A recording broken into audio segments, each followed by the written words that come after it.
It's June. It's June.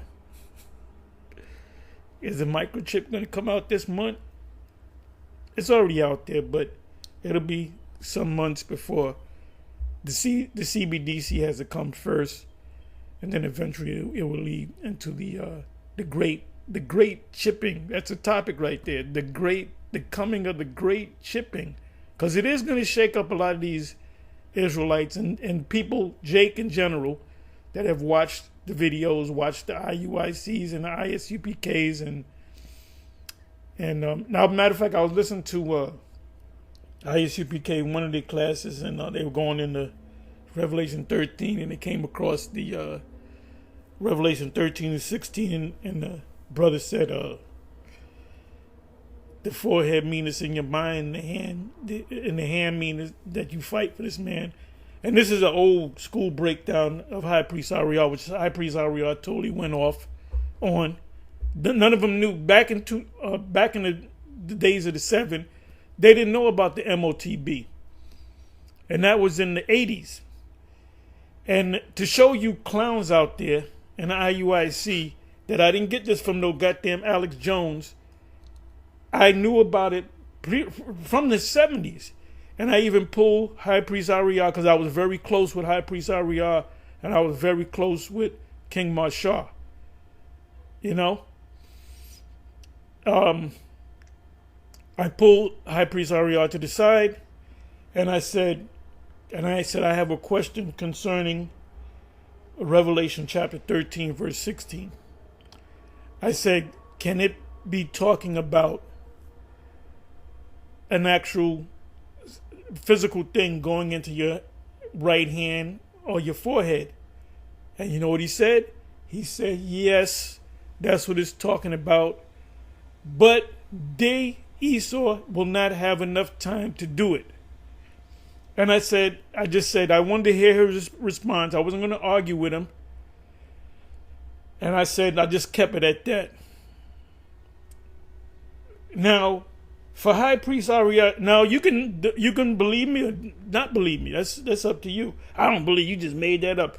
Okay, I don't have the proof. That's back in the 80s, back before we had like videos, and we had the big cassettes where you can do. But I said, well, let me take this guy just in case 30 years from now it comes up and I can show the video. I don't have the video.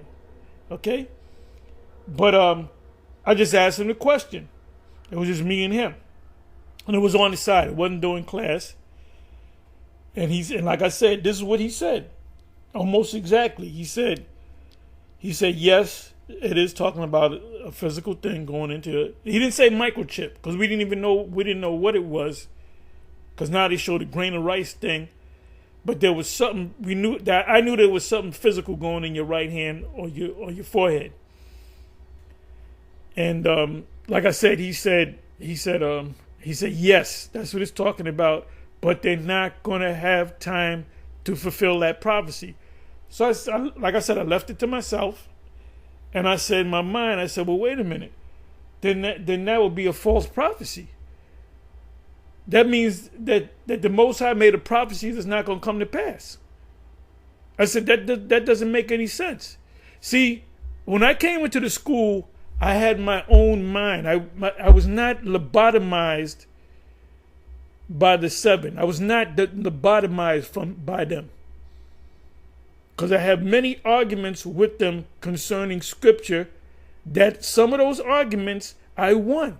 And they changed it around and Ariel was a man that was not full of pride in that sense. And if you showed him something, he'll have a class. He'll say, well, look, we were going off on this. This really means that.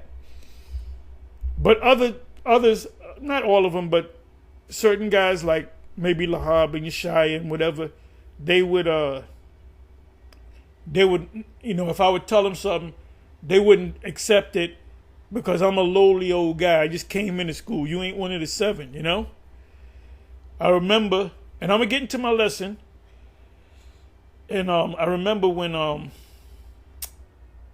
they pulled me to council because I taught a class. I went to Isaiah chapter 6, verse 1.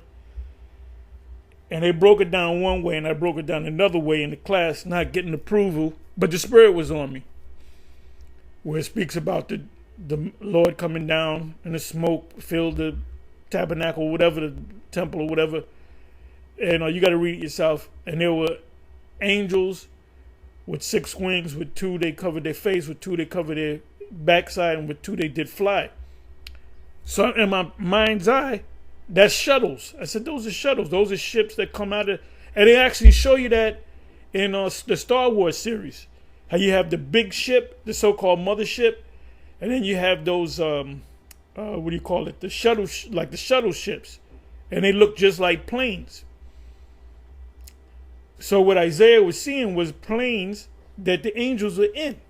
Ezekiel's will. The angels, they did not come down as angels, but they were angels in ships or chariots. So I taught it, and it got to them, and they pulled me around the corner, around the back at the old One West School, and they brought me to council, just me.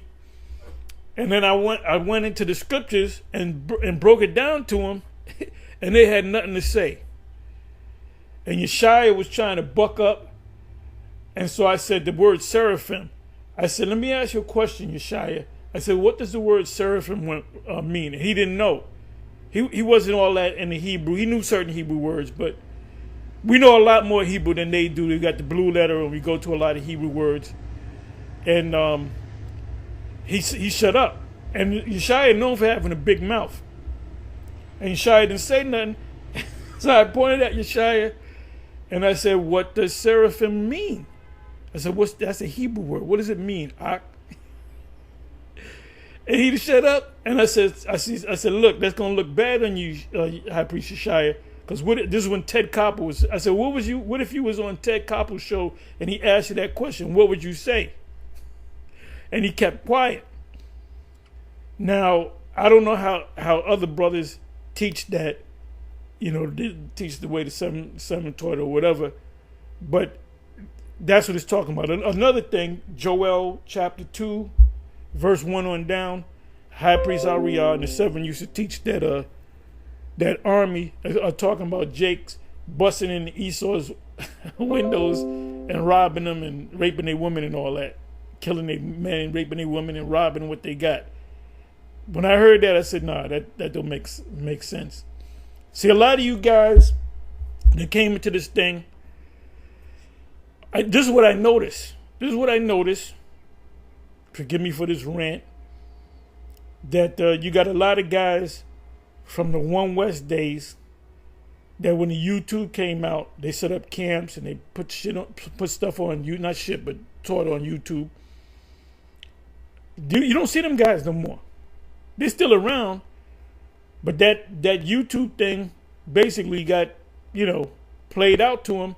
And if they do go on YouTube, they'll go on YouTube to make a rap video. They're not out there on the highways and the byways. I wonder how many camps are going to be out there today. But that's all I wanted to say.